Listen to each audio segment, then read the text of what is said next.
জীবন যুদ্ধে সফল হতে পারলে সবাই দাবিদার, আর অসফল হলে একাই অংশীদার, এটাই বাস্তব।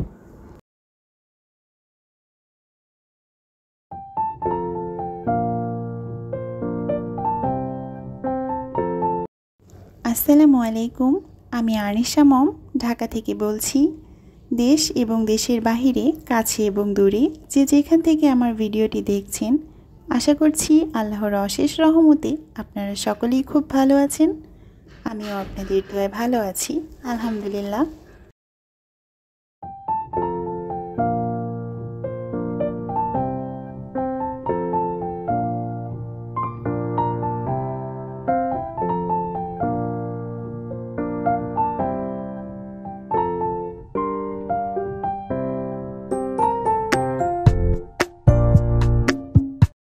ছেলের যেহেতু পরীক্ষা চলছে, তাই তাকে সকালবেলা একটু পড়তে বসিয়েছি।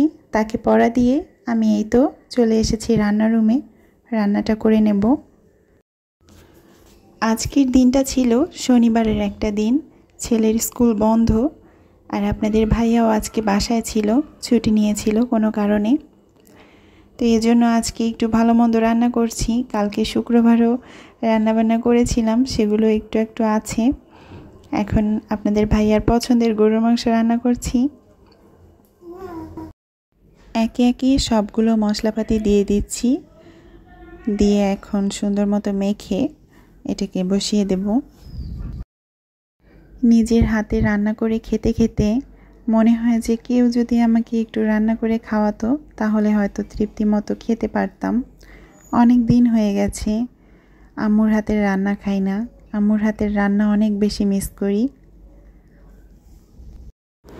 বিয়ের পরে মেয়েদের জীবনটাই অন্যরকম। যতই শরীর অসুস্থ থাক না কেন, সংসারের কাজকর্ম সব করতে হবে, পরিবার সামলাতে হবে, এটাই তো মেয়েদের জীবন।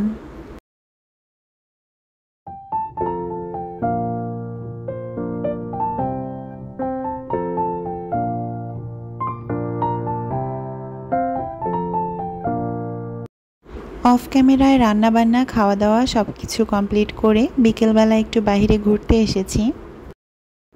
বছর ঘুরে প্রকৃতিতে আবারও এলো শরৎকাল। সাদা শুভ্রতার কাশফুল জানিয়ে দেয় প্রকৃতিতে আবারও বুঝি ফিরে এলো আমাদের হারানো শরৎকাল। বাড়ির পাশে আনাচে কানাচে ফাঁকা মাঠগুলো কত সুন্দর সাদা কাশফুলে ভরে উঠেছে। এ যেন প্রকৃতির এক অপরূপ সৌন্দর্য। কাছে থেকে না দেখে, হাতে না ছুঁয়ে আর ঘরে থাকা যায় না, তাই চলে আসলাম কাছে থেকে একটু ছুঁয়ে দেখতে। এত সুন্দর শরৎকাল কাশফুলের ছোঁয়া না পেলে পূর্ণতাই পায় না।